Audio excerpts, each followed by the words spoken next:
Welcome to Monday Night. Initiate the Monday Night Rants Sports Show.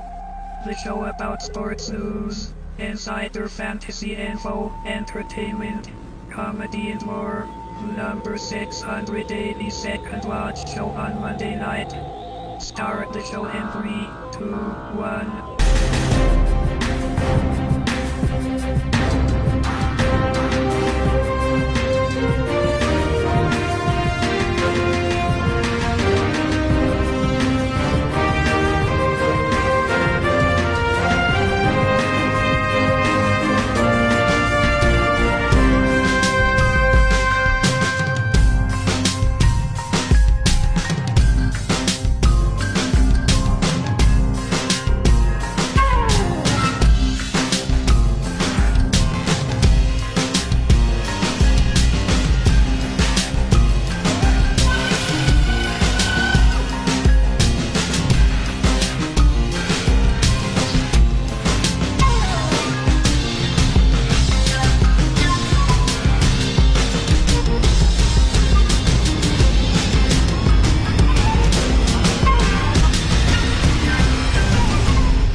What is going on, everybody?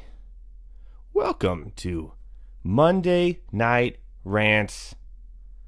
Another lovely edition, now in July.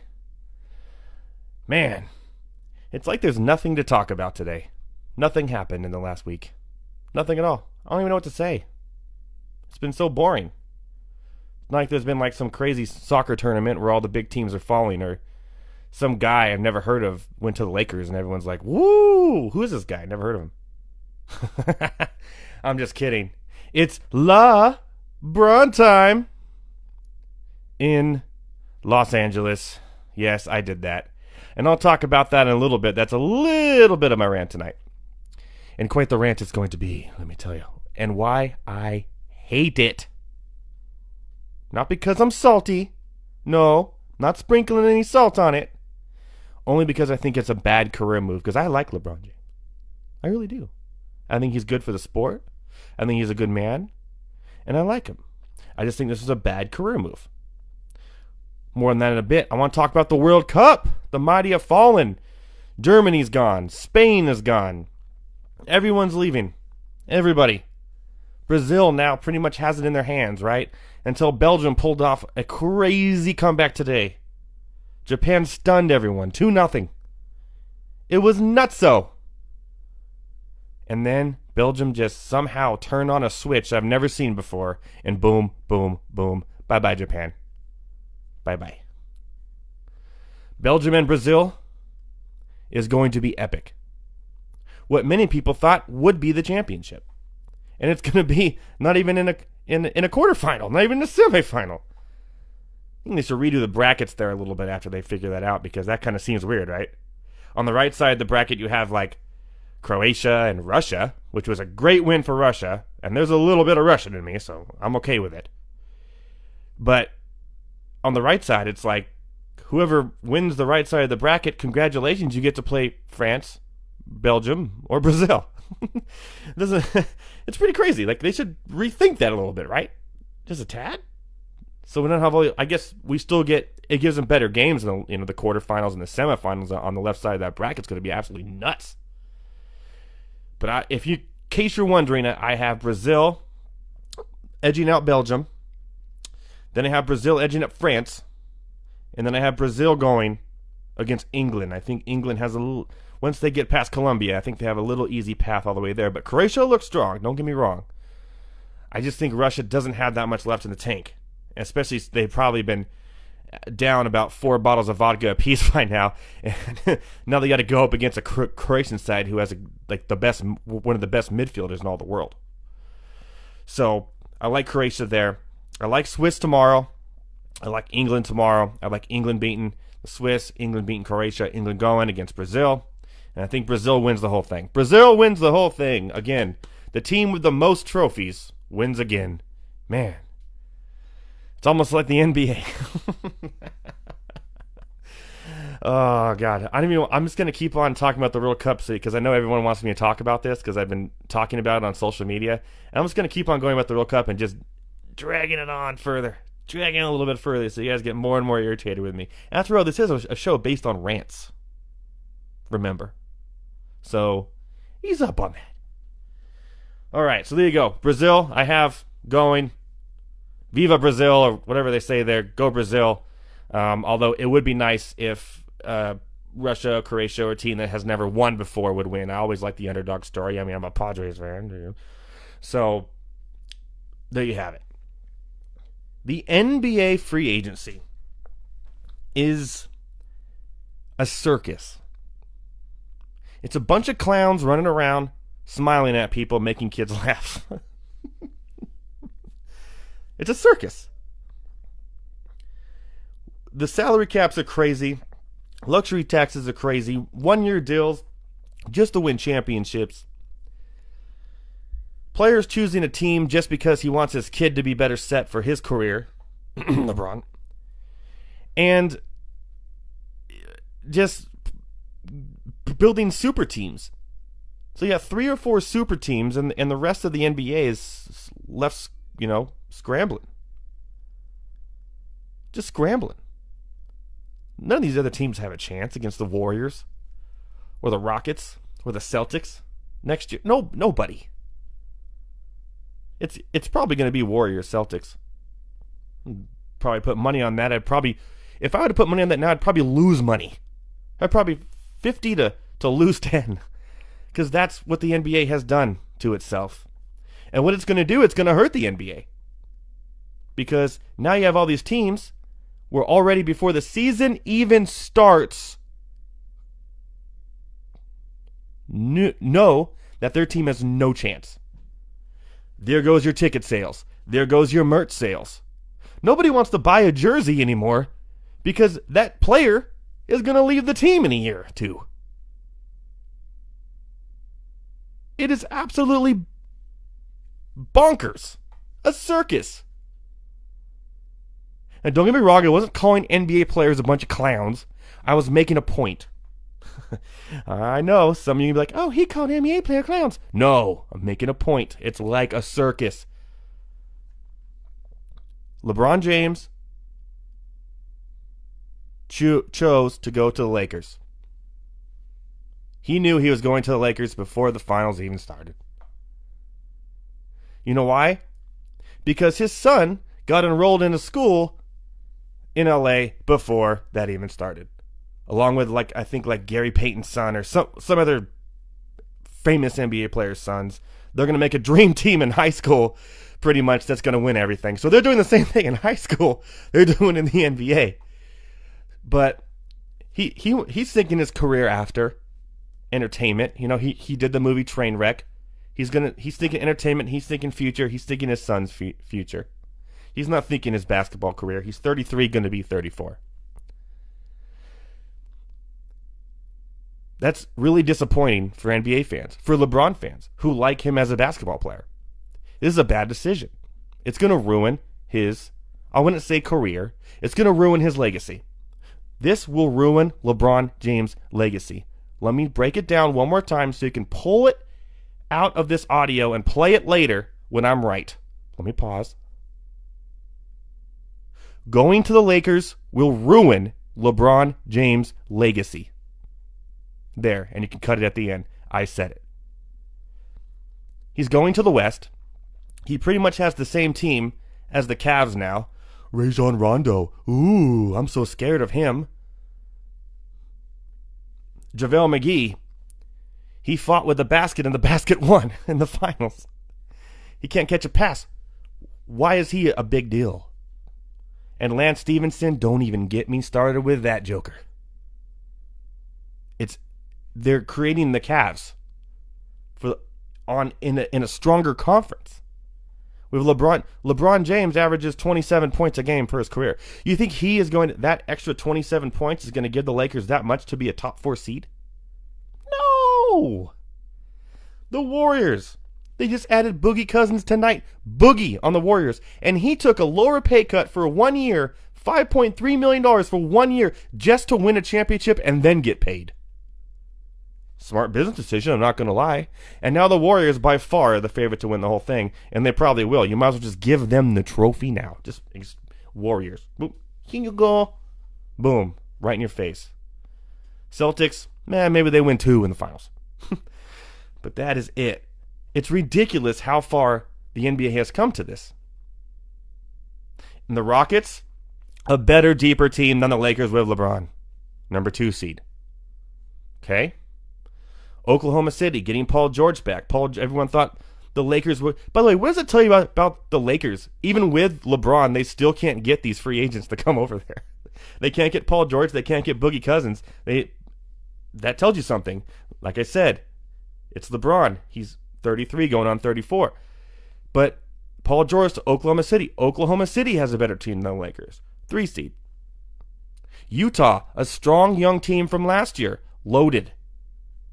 Better than the Lakers. 4 seed. So now we're not even talking about home court advantage for the Lakers. Like that matters anyways. So now we're sitting here going, does LeBron James even get it past the first round of the playoffs? After he's been in the finals for, 7 straight years? 6, 7, 8, whatever it is, still. It's going to ruin his legacy. And now he's going to be a Laker. So he's going to be Kobe Bryant. All the Laker greats are going to be, how many championships did they win? How many has LeBron won with the Lakers? With the Lakers. See, that's the key here. He'll probably get 0. I don't see the Lakers winning a championship in 4 years. And by then, he's going to be going on 38 and probably in 2 Hollywood blockbuster movies. And his son will be graduated and probably on his way to Kansas or Kentucky. And then his NBA career is over. So congratulations, Laker fans. You are now on the LeBron James retirement plan watch.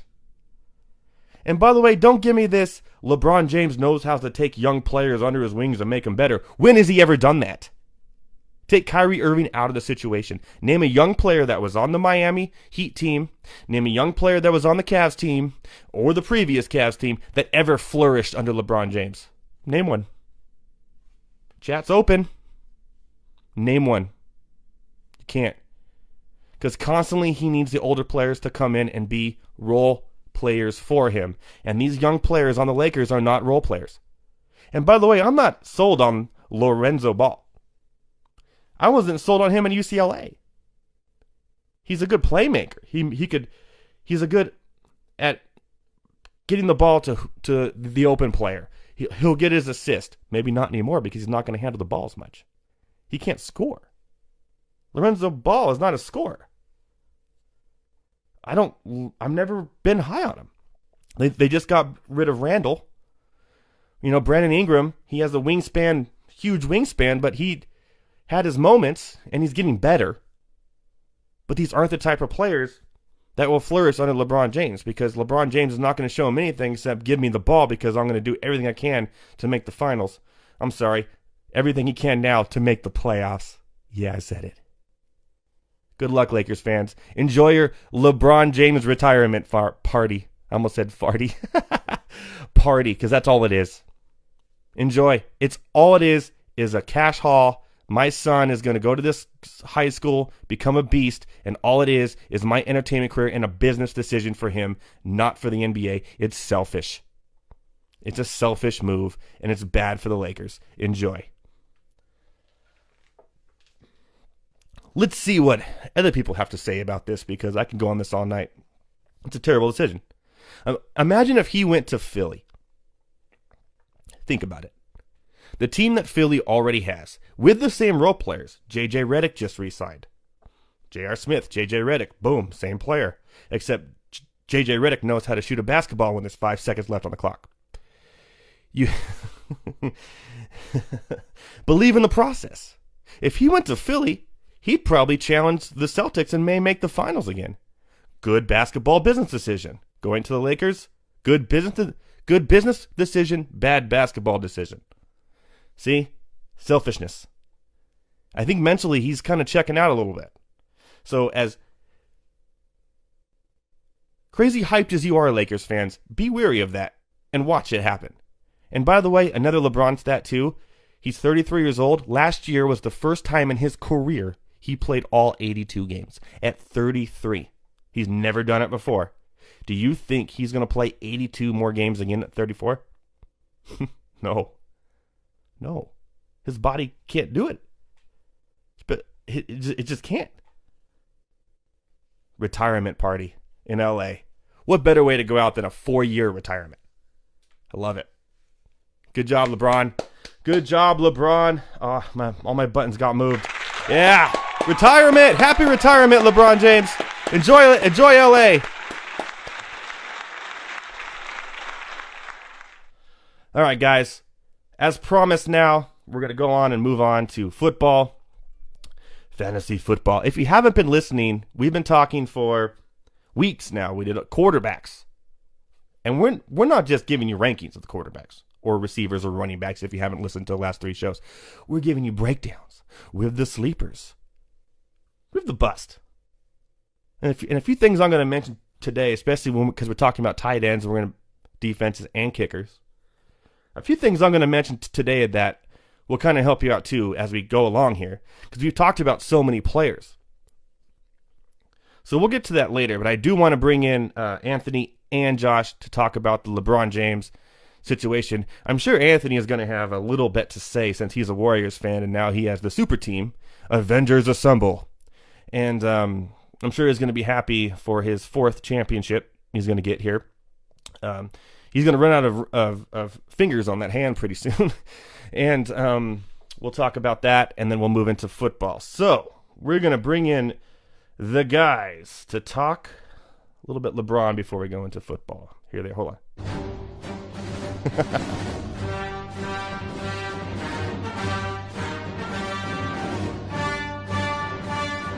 Just kidding, guys. What's going on, gentlemen? Hey, what's going on? I just finished popping my champagne bottle for our 2019 NBA championship. Oh, but you got to let it age. You can't just open it already. You got to age it at least until the championship so it tastes better.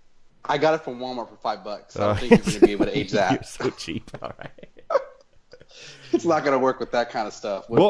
Congratulations on Boogie Cousins and his pay cut to win a championship before he gets paid. That's fantastic. That's the NBA in a nutshell right there. It is. It's unbelievable. For like 3 straight years now, it's been Super Team. And then KD comes, and it's Super Team 2.0. Now it's Super Team 3.0. We're just – what's going to be the team like in 2-3 years? We're going to have everybody. Yeah, you're going to have Anthony Davis come off the bench. So He'll get 6th man of the year. Yeah. Oh, man. It's ridiculous. It's unreal. But you know what? Yeah, Boogie Cousins coming over, that's a big surprise. But you know what? I got to give it up to Bob Myers and that whole Warriors front office. They do not stop to improve that team, and you got to give them credit. Obviously, your owners have to open up their paychecks and write those checks out to these players because they're going to be paying that luxury tax like you were mentioning before. But yeah. Kudos to them to go out and bring in these guys because Boogie Cousins has always been that number 1 option. Then last year he's dominating until he got hurt. He was the best player in the NBA until he got hurt. Oh, yeah. Best fantasy player by far. I had him on my team. Dominating. With Anthony Davis next to him. Imagine what he's going to do on that Warriors. Dude, it's gross. It's almost like the Warriors went like a day later, so right? It's like, oh, LeBron James going to L.A. And they're like, here, guys, hold my beer. Boom. Did you read my tweet? That's what I tweeted out. Seriously, yeah, exactly, dude. It's true. It's like, okay, LeBron, here, have your little Sunday magic. Everybody's talking about it. I got buddies of mine that are sending me screenshots of the jersey they just ordered for LeBron. I saw this guy in front of the Staples Center doing the whole powder routine. Was he crying? Was he crying too, or tears coming down his eyes? He was praying like this is something that he's been wishing for weeks, months now. And then the Warriors say, you know what? Like you said, hold my beer, and they get Boogie Cousins for $5 million. Yeah, well, do you like a lot of it? I had to say, right? I mean, I had good points. It is pretty much a LeBron retirement party. I feel, in 4 years he'll be 38. He's going to be 34 this year, and then 38, and then that's it for him. I think that's when Kobe, left us. So he's not dead. I mean, left the NBA.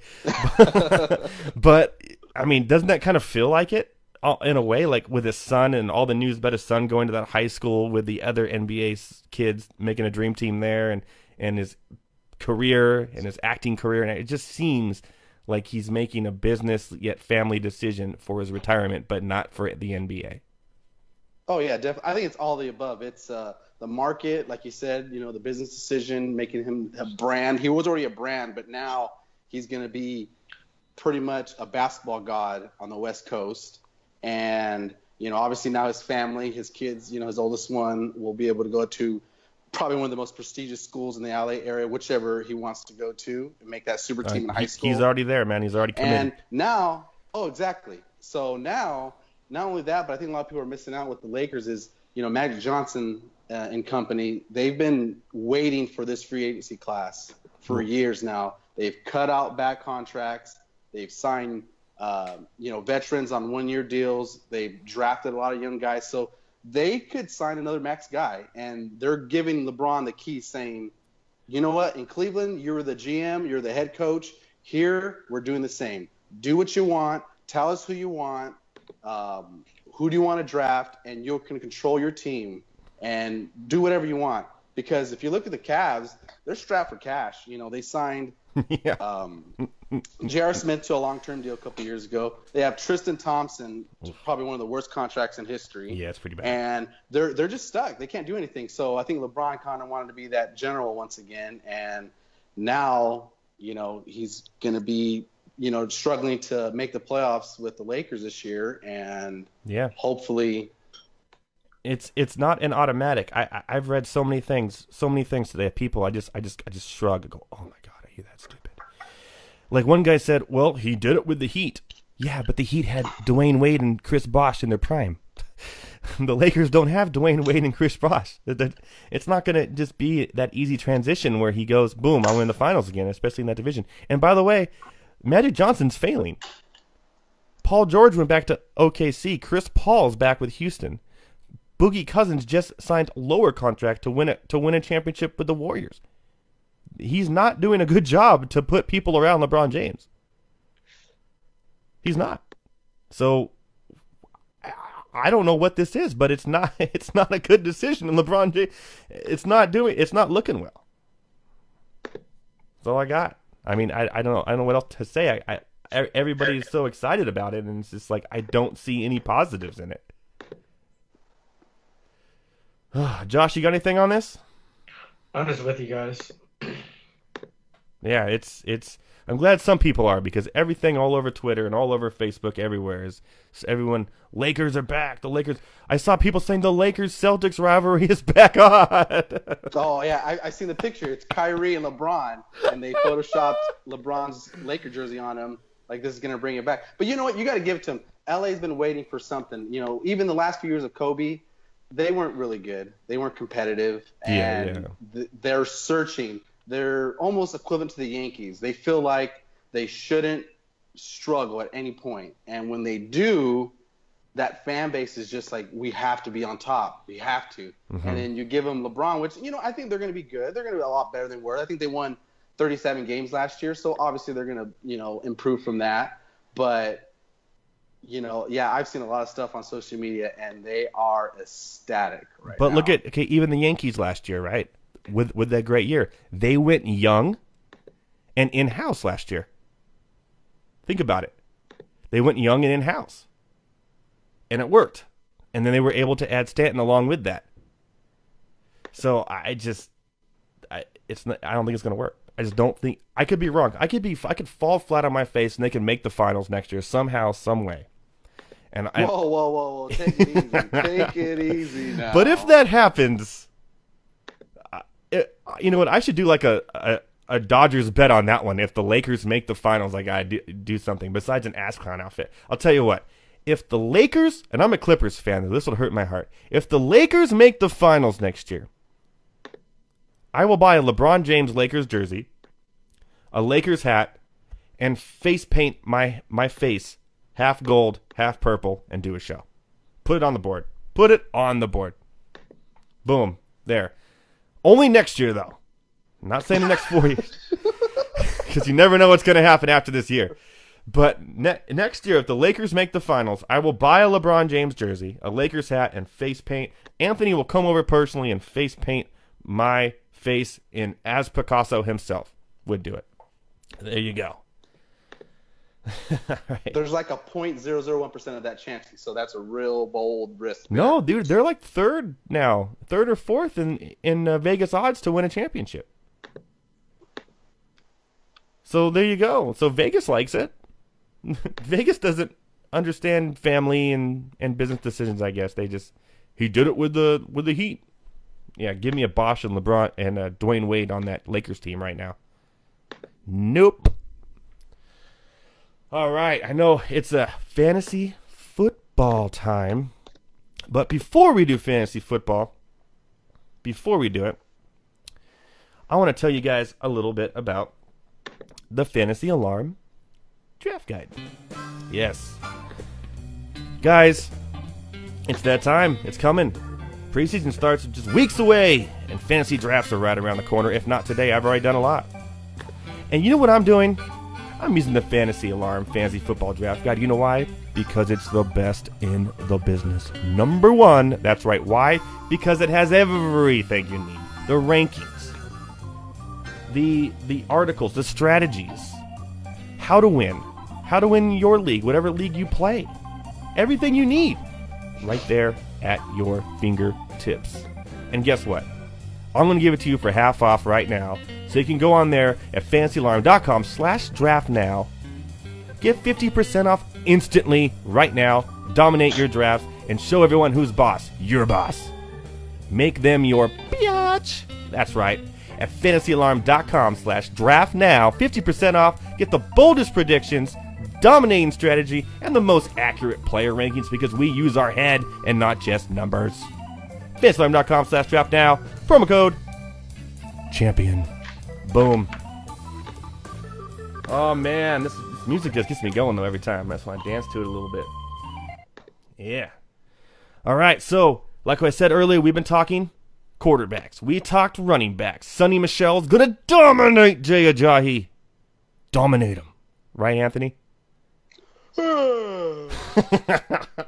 That's our bet, by the way. If you haven't heard, I have Sonny Michel having more fantasy points in a PPR than Jay Ajayi. With Anthony, the loser has to wear if I were to lose, which is a long shot, I would have to wear Raiders gear, which would break my heart. And Anthony would have to wear Chargers gear. We would have to change our profile pics on all of our social media for the week. And we would have to take a picture to prove it as well. So when I've already purchased the Rivers jersey for Anthony, I know he's a size, he says medium, but I'm going to give him a large. Oh, you know what? I've been working out. Right? Okay, yeah, I want it to look like a dress on you a little bit. So that'll be fun. We'll see what happens. All right, guys, let's get into it. Josh, you ready to go? Yeah. Okay, so let me close out all my LeBron James statistics here real quick.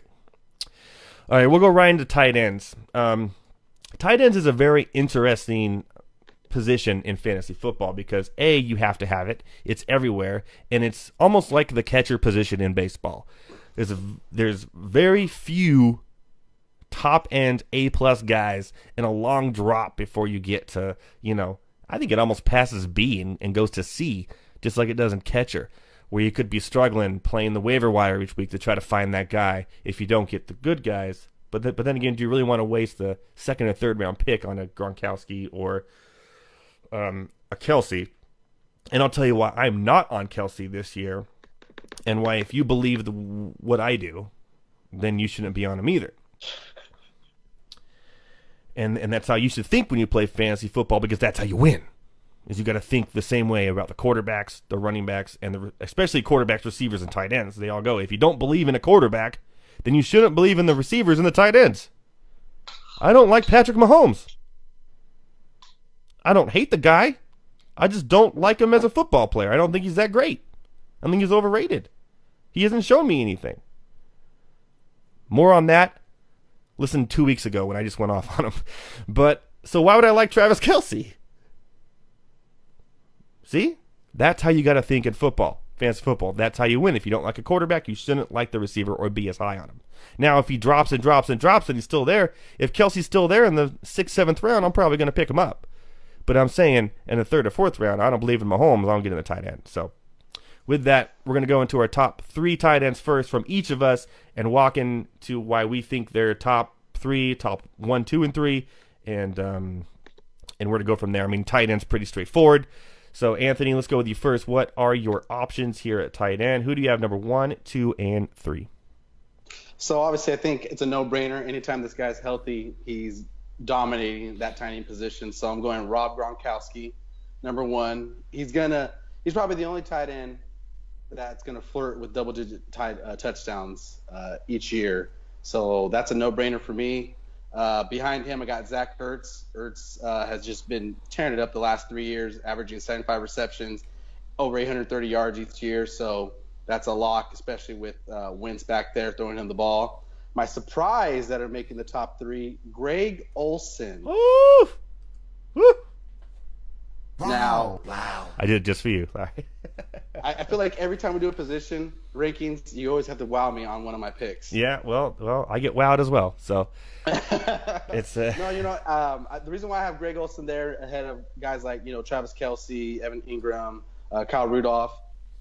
When he was healthy 2 years ago, he caught over 1,000 yards receiving and had 75 catches. The guy was a beast as Cam's number 1 pretty much receiving option out there. Was dinged up last year. They brought him back, signed him to a 2-year extension. And you look at the wide receivers in Carolina, Devin Funchess, which is an okay option, but not a true number 1. They drafted G.J. Moore, but he's a rookie, and obviously we know with rookie receivers it's hard for them to transition over.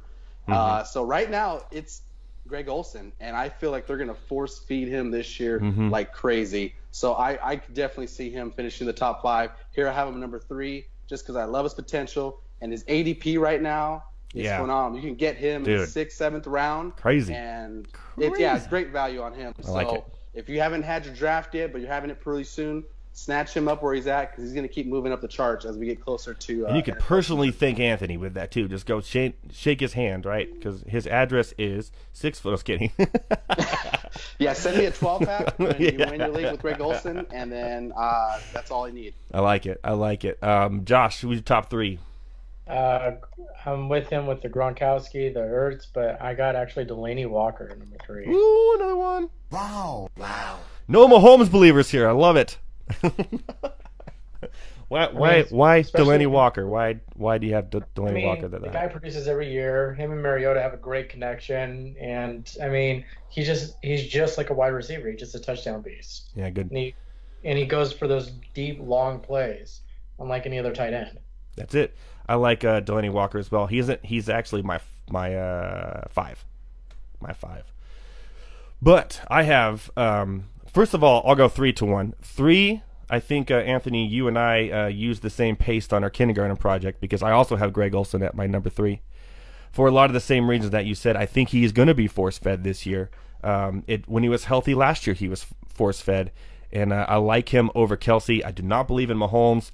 Kelce's kind of a hothead, and he kind of disappears at times, and Greg Olsen never disappears. When Greg Olsen's on the field, he gets involved. I have Greg Olsen as my number 3. Number 2, I have big Rob Gronkowski. That's right, not my number 1, because where is his head at? And where's his doctor at? Because he's probably not going to play a full season. I like Gronkowski. It could flip-flop with my number 1. I do have Ertz number 1. I like Gronkowski, but his injury woes are already a thing. And are you really going to waste the 3rd round pick on a guy who's not going to play the whole season in a position where you can only play one, and it's rare that you even have a backup at times? No. Or you can wait 12 picks, get a good receiver then in that 3rd round, and then get Zach Ertz, who's been consistent. And over the first half of the season last year, he was the number 1 tight end in the league in fantasy points in a PPR. He did miss a game towards the end, or 2 games, Well, one of them he was rested. The other game he missed. That was the Trey Burton coming out party. And I just think he's the more consistent guy week in, because sometimes Gronkowski's the type of guy who will go out there, he'll get 3 touchdowns, 100 yards, and 10 receptions. And the next day, he'll go 2 receptions, 40 yards. And if you look at a game log, Ertz is more consistent than by far than Gronkowski. So I would rather not waste my 3rd-round pick on Gronk, or Kelsey, by the way. Some people are drafting Kelsey over Gronk. You guys, here. Smoke weed every day. Don't draft Travis Kelsey as your first tight end, please. Thank you. And then you have Ertz, who's more consistent a round later. To me, it's a no-brainer. You get the better receiver. You get the 2 running backs first and second. You get the ace receiver third, and you go with your Ertz fourth. You will not be disappointed. I promise. All right? Anthony, what do you think about that? You know what? I wouldn't knock you for getting Ertz. Like you said, yeah, he's been more, I wouldn't say consistent, but, you don't have a real health issue with Ertz.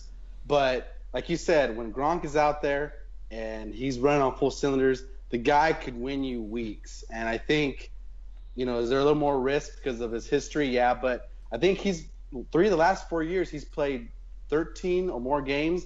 And even 13 games of Gronkowski is better than 16 games of most tight ends. So not Ertz, though. Reward. Not Ertz. Yeah. Not Ertz. Or maybe even Olsen. You can make the case that Olsen, if he's healthy, because that was a fluke, a fluke injury. So there's that too. Next, I do have Evan Ingram, actually as my number 4. I'll go with mine first. Then I have Delaney Walker, followed by Travis Kelsey at my 6th, because I'm not a Mahomes believer. Any hate there, Anthony? No, not at all. I got Kelsey number 5, so just one spot ahead of you. Yeah, it's just a lot of unknowns, mystery. Mahomes has that big, strong arm. He displayed it when he was at Texas Tech 2 years ago. So he could sling it, but I don't know if you can draft Kelsey at his current ADP comfortably, not knowing what Mahomes is going to do. So I'd rather wait. And to be honest, I usually wait on tight ends anyways. Yeah, me too. So a lot of these guys are way above my price tag. Like, I wouldn't even consider tight end until about the 6th, 7th. And that's where Greg Olsen's getting drafted right now. So Crazy. That's why I'm really high on him. Crazy. And so right now that's kind of a guy I would target. But, yeah, Kelsey's kind of a question mark. I think all those skill position guys there, got Sammy Watkins, Tyreek Hill. It's a lot of uncertainty. Could they play really well this year with Mahomes? Of course. Mahomes has that talent. But to step in and have the keys to the car, the Ferrari in Kansas City, it's asking a lot from practically a rookie quarterback who didn't play anything last year. So, yeah, Kelsey number 5 is no big surprise. I got Delaney Walker number 4. The last 4 years he's has received over 800 yards each season. He's consistent, not a big name, so he's another guy you can get later in the draft. Mariota. Wow. What did I say? Mariota. Loves going to Delaney Walker. There's not a lot of other skill positions there outside of Corey Davis, so Walker's going to get his target, so I like him at 4. And I got Evan Ingram at 6. My big question mark with Ingram is he had a phenomenal year as a rookie tight end. Tore it up. But you had Brandon Marshall, who was hurt early. Odell Beckham was hurt early. So there was a lot of guys who were supposed to be eating up a lot of targets gone. Shepard was hurt too, remember, for a while. Oh, yeah. See, so you just had a bunch of guys who were hurt, and he pretty much was given, hey, you're the only we have left. Go out there and play. So I think he'll have a nice season, but those targets are going to kind of regress for sure, even though he's super talented. So I'm kind of a little hesitant on him. That's why I have him behind Kelsey and Walker, just because I don't know what kind of production he's going to have in that offense. So I like the touchdowns there for him personally. I think he's going to be get the touchdowns there in New York. That's why I have him higher, only because Beckham has shown, like, even in the red zone, he's more of a long threat, and trying to force feed him in the red zone kind of has hurt the team in a way to lead to field goals. Just from watching the games over the years. So having a guy like Ingram in there who's a bigger guy who can catch a red zone touchdown, and with Brandon Marshall leaving, I think he's kind of that red zone target now for New York, and that's why I have him higher than most. Josh, you agree with those 3 being the 4 through 6? Pretty much because except for my Walker, because that was my number 3. Then you just pretty much I would put Olsen 4, and yeah, the other 2 are going to be my 5 and 6. I'll have Ingram at 5 and Kelsey at 6. Okay, great. This is my biggest asterisk here at 7, and I'll tell you why first. Is I have Jimmy Graham at 7. A lot of people are really high on Jimmy Graham, but I ask you this: how many times have you been high on a new tight end in Green Bay and got absolutely burned? When was the last time Green Bay had a good top 5 tight end in fantasy? And how many times have they had a new tight end go to that team and fail? Aaron Rodgers doesn't like throwing the ball to the tight end. So I don't think Jimmy Graham is going to be a top 5 tight end. I just don't. History has proven in Green Bay that tight ends go there to die. Look at Jared Cook. It just doesn't happen. He just doesn't like the tight end position. I think Jimmy Graham is touchdown dependent only. He may have a few games where he gets 1 reception, 10 yards, and a touchdown. That's all you're going to get out of him. You may have some games where he doesn't even see a target in the first half and maybe get 1 in the second, because Aaron Rodgers doesn't throw to the tight end. It's proven.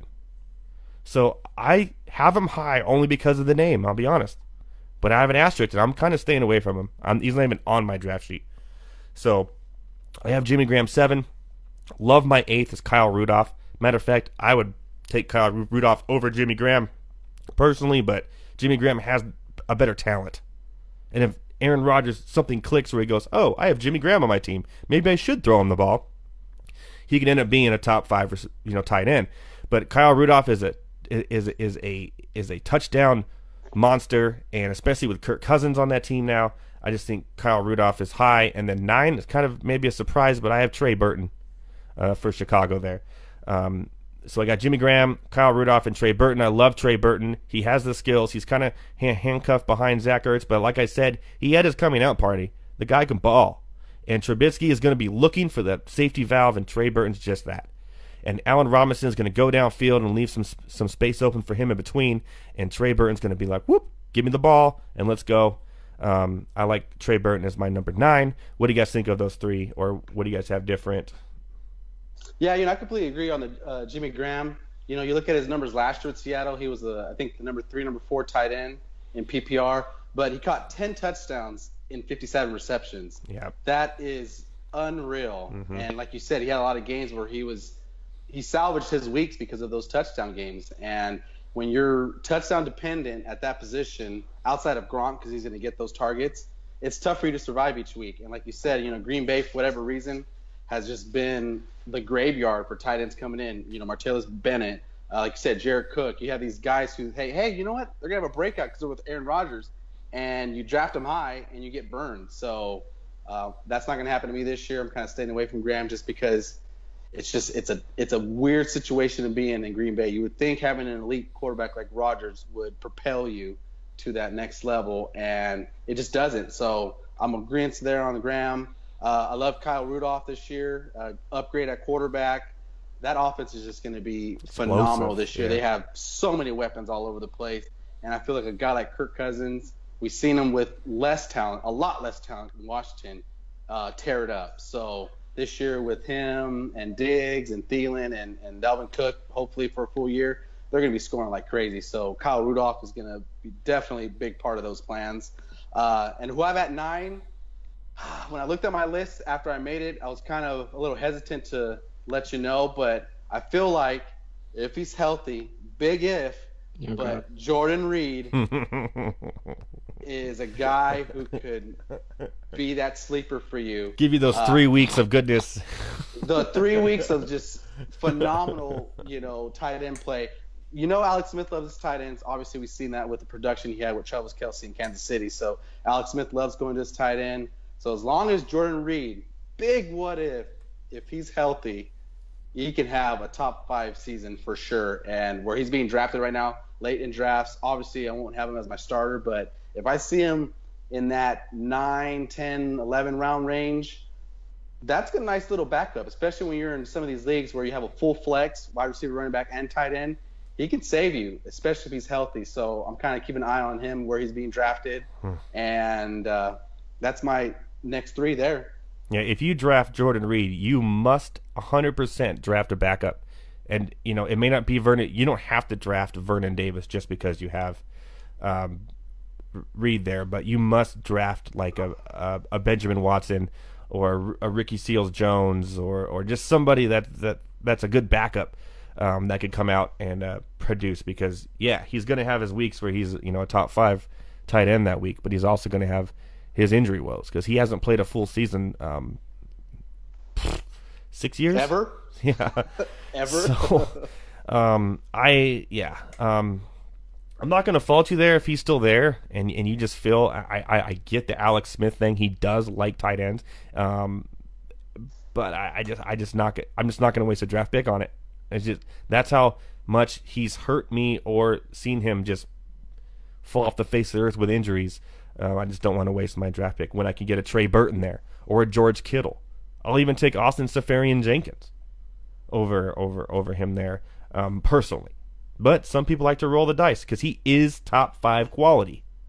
And if you like to roll the dice and you want to be like I told you so, I'm not going to fault you there. Josh, do you have anyone there or any sleepers or anywhere in your top 10? When I have to agree with actually Anthony on this that number 9, because the only problem with Burton having Burton right there is Trubisky has not thrown anywhere past 10 to 15 yards I've ever seen. He ran for it, but he has never thrown for it. So, I mean, that's the problem that I have with it. And like he was saying, Alex Smith loves his tight ends. I mean, Jordan Reed is going to be the new Travis Kelce, I think, if he keeps away from being injured. But George Kittle, I thoroughly agree with you, would be up there for me as well. Yeah, George Kittle's actually my number 10. So if you're in a 10-person league and everyone has a tight end starter, then George Kittle would be your guy there for me. And then I have Austin Seferian-Jenkins and then Jordan Reed, followed by the Jack Doyle experiment. So, ready to now hear a kick. I mean, we could talk about these guys. Who are some sleepers that you think, Anthony, could be end up being a top 12 guy by the end of the year in a tight end? Because we got to move to defense soon. Oh yeah, I love defensive kickers talk. But we only have 10 minutes left of the show. You actually mentioned some of my sleepers. A guy like Austin Seferian-Jenkins. I'm hearing really good things from Jaguars. He's my boy, man. I'm telling you. Blake Bortles is targeting him in a lot of 11-on-11, 7-on-7 drills. There's a good connection there, so I think that's something that carries over. He hasn't had a true number 1 receiver in Jacksonville. Outside of Allen Robinson when he was healthy his rookie year, and he just blew up on the scene. So he's a guy that's going to probably lean on Austin, and I agree. That's something that you can get late in the draft on him. Also like Ben Watson, signed a 1-year deal with New Orleans. Good sleeper pick there, I like that. Phenomenal sleeper because his ADP right now, there's been some mocks I've done where we've only done 13, 14, 15 rounds, and he's gone undrafted. So you can wait absolutely to the end, and you'll have a starting tight end when you see some guys drafting, Cameron Brate and not knowing if O.J. Howard's going to be the guy. So, if you're looking for a starter, he's a good guy there. Another guy that I like who's going undrafted, especially in some of these smaller leagues that you didn't mention, Jake Butt. And for Denver, huh? Going with the Mr. Butt. You know what? The reason why I say it is because outside of that injury in that bowl game in Michigan in 2016, he was probably going to go in the 3rd. I even heard high as the 2nd round. The guy's super talented. He can block as well. Mm-hmm. Great hands, great speed, super high football IQ. Obviously he missed out all of last year, but he's working with the ones this year already in Denver. They got to upgrade with Case Keenum. So another sleeper guy that Case Keenum likes his tight ends too. Exactly. See, it's all making sense now. Case Keenum loves himself some butt. Hey, who doesn't like butt? I had to. But right? yeah. So Jake Butt's definitely a sleeper guy for me. So I'm looking at that kind of guy, especially when you're talking about guys going undrafted. If you just wait for tight ends and don't even think about it and fill all your flex positions, backup guys, he's definitely a guy that's worth it, especially because right now it looks like he's going to be healthy for the 2018 season. Nice. I like that. That's a great sleeper pick. My sleeper pick is Austin Seferian-Jenkins. I've been waiting and getting him as my number one. I mean, Mercedes Lewis has been relevant with Blake Bortles. Imagine a guy who could actually catch at the 50-yard line, catch some balls. Austin Seferian-Jenkins, sleeper for me. Another sleeper that I have is also Ricky Seals-Jones from Arizona. I just think he had a few great games last year. He's getting the keys to the car at the starting tight end position. And with the lack of receivers that have left, I know they added the guy out of A&M, Kirk? But I just think he's going to get his receptions and also be a touchdown hog for Mr. Bradford, who also does love his tight ends as well. He's the one who made Ertz, remember, when he was in Philadelphia. So Ricky Seals-Jones is a sleeper there if you want to wait. I personally wait. I've been waiting and personally getting Austin Seferian-Jenkins as my number one. And I'm completely 100% okay with that. Because a guy like Butt will be there later. Or, like we mentioned. I do like Hayden Hurst out of Baltimore, the rookie, as a sleeper as well. There's been a few, before, for some reason, there's been an injury bug of tight ends in Baltimore where they just get hurt. But if Hurst can stay healthy, I think that Flacco does like his tight ends and could be a little sleeper there as well. Josh, do you have any sleeper tight ends? The two that I would say that you guys haven't mentioned yet, I think people would also sleep on Charles Clay. That's in Buffalo. And I also think even David Njoku. Yeah, I was just going to bring up David Njoku. I actually have him as a bust on my list. And he used to be kind of a sleeper on me. But the more and more I've been looking at it, I saw what he did last year without weapons. And now they have more offensive weapons. And I just don't see enough production from him when you add a full season from Mr. Stoner, Mick Stonerface, and with the reception hog himself, Jarvis Landry. So I just don't know where he's going to get those receptions. I think he'll get some touchdowns, maybe four or five, but the more I look at it on paper, he could become. I think he's getting drafted too high. I wouldn't say a bust, but I've seen him draft higher than Austin Seferian-Jenkins. I've seen him getting drafted higher than George Kittle, and I just think lay off the talk on him. I don't think there's enough receptions going around, especially with the quarterback issue there. So I'm not too high on him. Another bust I have is Jack Doyle.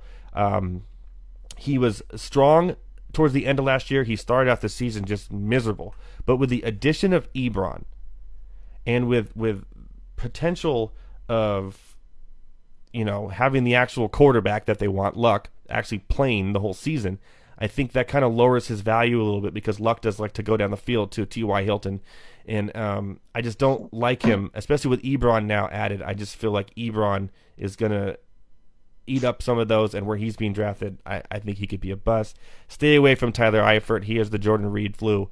And Charles Clay, I agree with you. You never know what you're going to get there, but I do.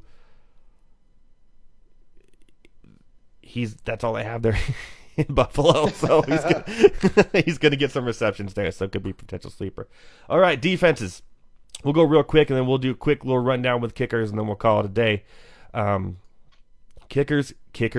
What could I say? Let's not talk about kickers. Defense. I'll just go real quick with my top five real quick, and then we'll get you guys if you agree, disagree. Number one, I have the Jacksonville Jaguars. They were the most consistent defense last year. Out of all the ones I've looked at, consistency over the last 2 years, and in every category. Points allowed, turnovers, everything you could imagine, sacks, fumble recoveries, interceptions, the whole ordeal. They're the most consistent, as in they're in the top 10 of every category. So they're by far the number one defense. Number two, I have the Chargers. And I'm not being a homeboy. I'm just saying that they have all the pieces there. They were top 3 in points allowed last year, top 5 in turnovers. They did have rushing yards woes. They gave up a lot of points on the ground. They were actually top 10 worst 2 running backs in the league last year. But I think the addition of Derwin James can actually stop that because he's going to play up. He can come up and play a linebacker position against the run. He can go back and cover as well. I think that fills a lot of holes. And if everyone's healthy there, I think they can fix that running issue. And I think they're going to be probably a top 2 defense. They're going to get the sacks. They're going to get the turnovers. And the points allowed are probably be number 1 by the time it's all said and done in the league. Number 3, I have the Eagles. Again, they're in the top 15 to 10 in all categories. They could be a dominating defense at times, but they could also disappear at times. So you got to be careful with that. And number 4, I have the Rams.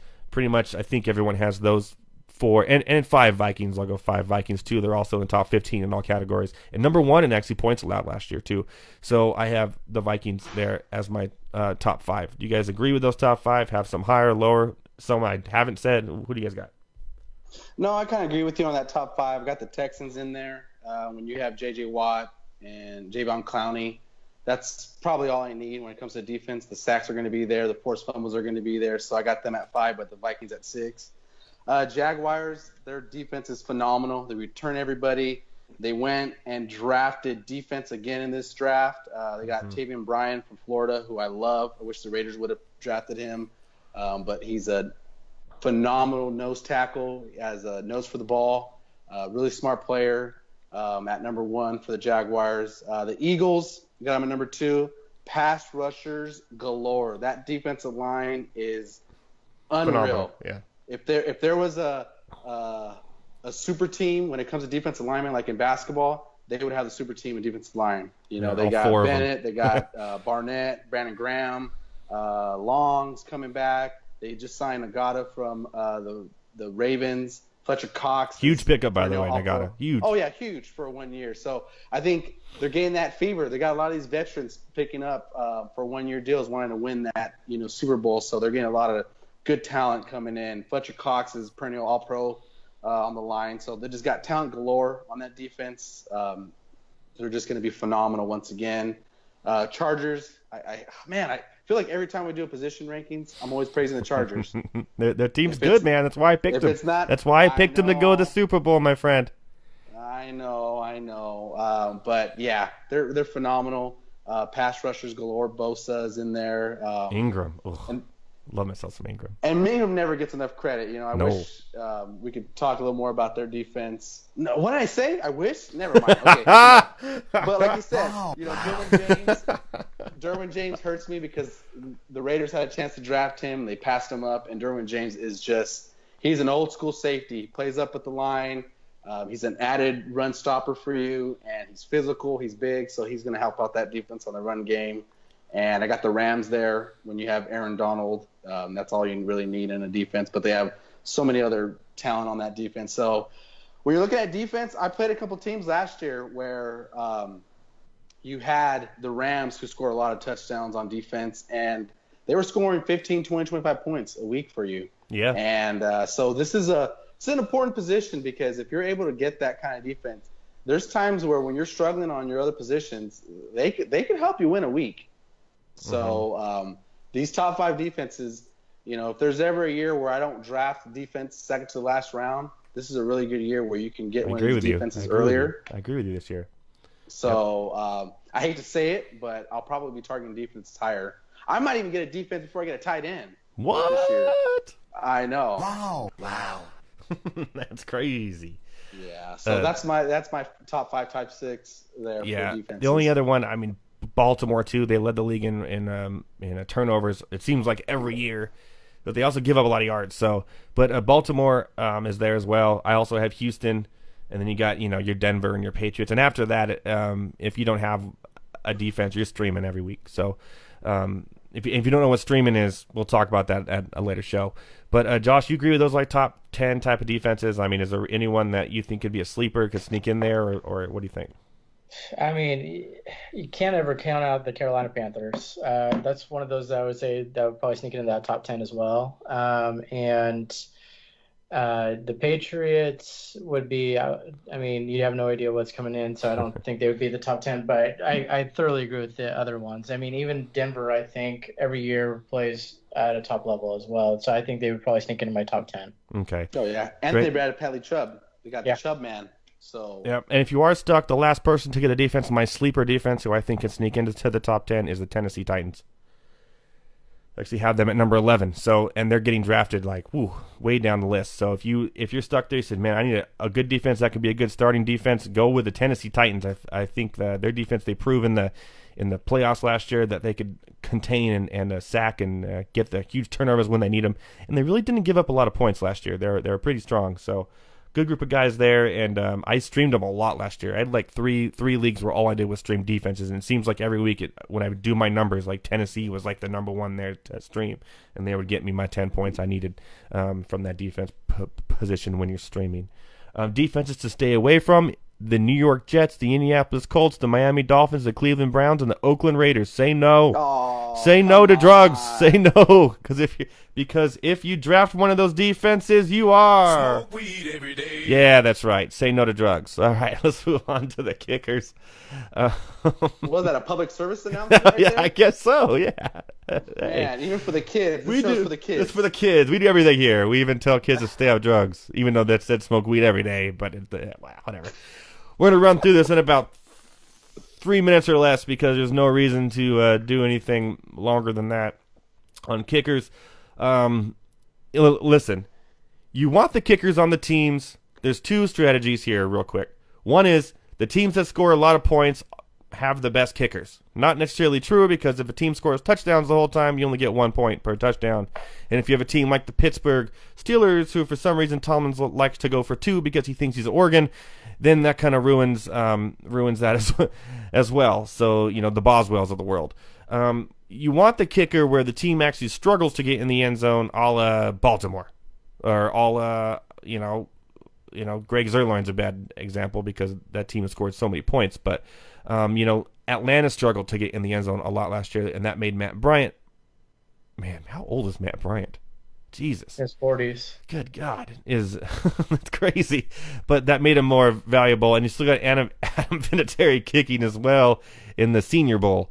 So when you go with a kicker, listen, it's going to be your last pick. Don't be one of those guys that gets Justin Tucker in the 10th round and smiles and thinks you're cool, because you're not. You're not cool, bro. Bruh, you're not cool. You don't want that. Let someone else deal with Justin Tucker. He wasn't even the number one kicker last year by the time fantasy was over.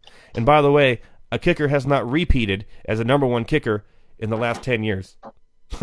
Doesn't happen. Kickers are so random.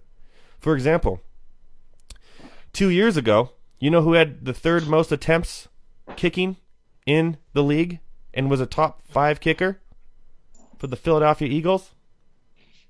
Caleb Sturgis.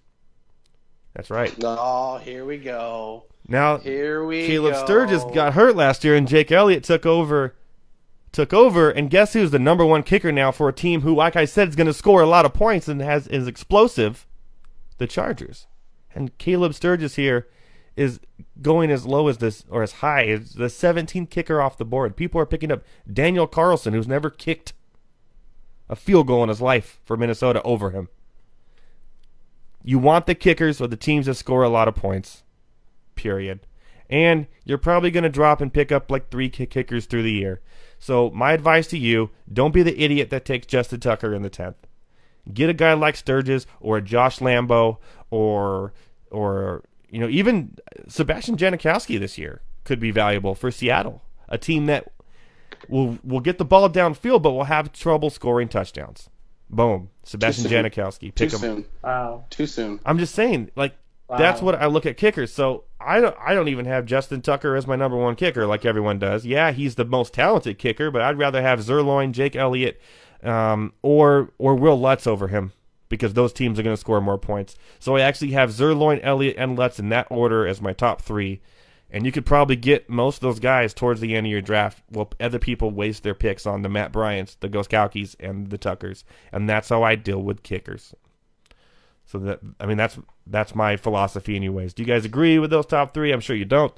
Do you guys have your own? You have your own philosophy? How do you guys deal with the kicker position, and who are your top kickers that you feel? No, you're absolutely right. Every year when I'm doing a draft, especially what we call our home draft, the draft that you do the longest with people you're closest with, there's always going to be that guy who's probably had one or too many Modelos, and he's looking at his roster saying, you know what? I'm going to get the number 1 kicker. That way I get that points every week. And they're going to draft him in the 10th round this year. And then if you're drafting after him, you're going to get someone like C.J. Anderson as a starting running back. And you're going to look at the guy in front of you thinking, what are you doing getting Justin Tucker? And Kerryon Johnson. You can get Kerryon Johnson there, too. Kerryon Johnson, yeah, someone who's probably going to end up being a starting running back for the Lions, and he's going to give you that real cheese smile, like, "Hey, man, I'm going to finish last this year, so don't worry about it." So that's going to happen. So yeah, I'm kind of the same way with kickers. I wait till the end. I don't put a lot of thought into it because, like you said, look at a guy like Greg Zuerlein. I don't know where he was ranked last year, especially because the Rams they struggled in 16, so 17 kind of came out of nowhere. So he can have been higher than, I don't know, 5 probably last year, and he tore it up. And, if you wanted to spend that early pick on a Gostkowski or whatnot, it's going to hurt you. So same way with you. I wait on my kickers. I got the same guys in my top 5, the Lutz, the Justin Tuckers of the world, the Matt Bryants. I usually try to get a kicker who's typically in a dome. I don't like to fight with the weather on some of these kickers. So sometimes when I'm looking at it, I'm looking to make sure they're in nice sunny weather. Domes is an added plus, and usually they don't have to fight with those weather conditions later in the year. So that's another thing I kind of throw in there as a strategy. Okay, just to put it in perspective here, in 2016, the most field goals made was Justin Tucker, followed by Nick Novak of Houston, Caleb Sturgis of Philadelphia, Dustin Hopkins of Washington, and Matt Bryant of Atlanta. Okay, now I'm going to show you the 2017 most field goals made. You ready? Robbie Gould, that's right, from San Francisco, Harrison Butker from Kansas, Greg Zuerlein from the Rams, Steven Gostkowski, and Ryan Suckup. So not a single one of the top 5 and 16 were even in the top 5, and only Matt Bryant made the top 7. So that just goes to show you that getting those top kickers in the 10th round, just because I have to. If you're the guy who drafts the kicker in the 10th round and smiles, I got one thing to say to you.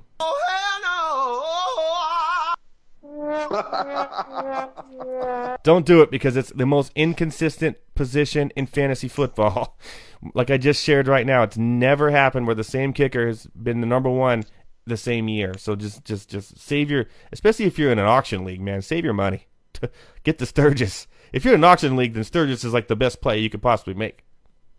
So don't even bother. Josh, you agree with those kickers? Do you agree with that philosophy? Do you have any sleeper kickers? Who do you feel? I mean, I agree with that philosophy without a doubt. I mean, pretty much every single one of those. I mean, I think maybe I'd throw even in there, it would be Matt Prater.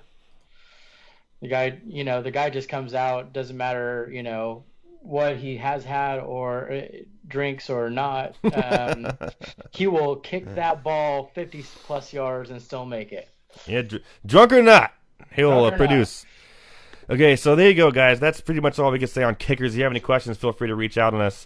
Real quick, tomorrow night, I'm going to be on Sirius Sports Radio, or Sirius XM Fantasy Sports Radio. It's channel 87, Sirius 210, at 7:30 Pacific time. I'm going to be on the Colton and the Wolfman Show, talk about fantasy football, maybe a little baseball, maybe a little fantasy alarm draft guide. I don't know, but I'm going to have some fun with it, guys. I'm going to have a lot of fun. So tune in tomorrow again. I will be on personally, Sirius XM Fantasy Sports Radio, channel 87, Sirius 210. And I'll be on the Colton and the Wolfman Show. The show starts at 7. I'll probably get on around 7:30. So we're going to have a lot of fun. Both those guys are legends in the fantasy sports world, and it's going to be an honor for me to join them and talk some fantasy sports. So that'd be great. So tune in. And next week we're going to bring back the games. We're going to have little fantasy sports, Jeopardy, and then we're going to start doing strategy sessions, guys. We've already went over all the positions, and now we're going to start doing strategies. We're going to talk about the different types of game, auction games, head-to-head games. We're going to talk about DFS, how to go about that. We're going to talk about just strategies on drafting, narrow it down now, get more detail to help you out. And, of course, you can find all this stuff and more in the Fantasy Alarm Draft Guide. Get it 50% off instantly if you go to fantasyalarm.com/draft now. Don't play around. Grab it. And also right now there's a deal going on where you get the draft guide, right? The ultimate cheat sheet, which is a 3-pager that has all the rankings and has a round by round where you should draft everyone by position. And also you get the full year of DFS coverage and seasonal coverage for the whole year with the Playbook Pro, including playoffs, $75. Boom. $75. If you go to fantasyalarm.com/NFL25, you get an extra 25% off. It's $75. That is ridiculous. $75. You get the draft guide. You get the cheat sheet. You get the full season coverage to help you win, including League Sync, where if you're on Yahoo, ESPN, whatever, you can sync your teams and your waivers and everything, and you could do everything from right there to show you who to pick up, who to play, who to start, and boom, you're all good. So there you go, $75, fantasyline.com/NFL25. That ends on the 4th of July. It's an Independence Week sale or an Independence Day sale. Ends on the 4th of July. Pick that up. Guys, any plugs before we go? The same thing. You can find me on Twitter at Zaragoza Anthony. Got some roundtables and mocks coming out this week for Dynasty Football Factory. So check that out for all your redraft leagues. Yeah. And also get ready. We participate in a couple mocks and also real leagues this year on Twitter. So check me out for some good interactions. Actually in a league called the Scott Fish Bowl. And nice. Playing in against a guy from Pro Football Focus. Ooh. And I think also Yahoo Sports. So I'm going to test my Drink 12 Modelo's draft strategy. And draft a Jahi, right? You'll have a Jahi on all that. I'm drafting a Jahi #1 overall, and I'm taking it to the bank. Good luck with those, man. Maybe we'll talk about them on the show coming up. I'd like to hear how those go. Josh, do you have anything before we go? Yeah, follow me on Jay Stanhill at Twitter, and also just want to let all of you people know, please sign up because we do have a few spots left for our draft coming up pretty soon for the Monday Night Rants. So please let us know so that way we could get you in. Yeah, it's going to be a good night, guys. A lot of fun. We're going to be live. We're going to do the whole thing live, and we're going to talk about each pick, and you guys are more than welcome to join as well. We can even do call-ins. Well, a lot of fun. So join us. Just send us a direct message. That's going to be on August 17th, that Friday night. It's going to be a lot of fun. And like I said, it's a cash game. Winner's going to win money, and there's also a trophy. You get your name on it. I know the trophy is the most important part. Screw the money. I want the trophy. That's right. And, of course, the winner will also be on the show as well. All right, guys. Happy World Cup. Enjoy the games. And you know what, Laker fans, enjoy your LeBron James retirement party. Hey, we will see all of you next Monday night. Thank you for joining.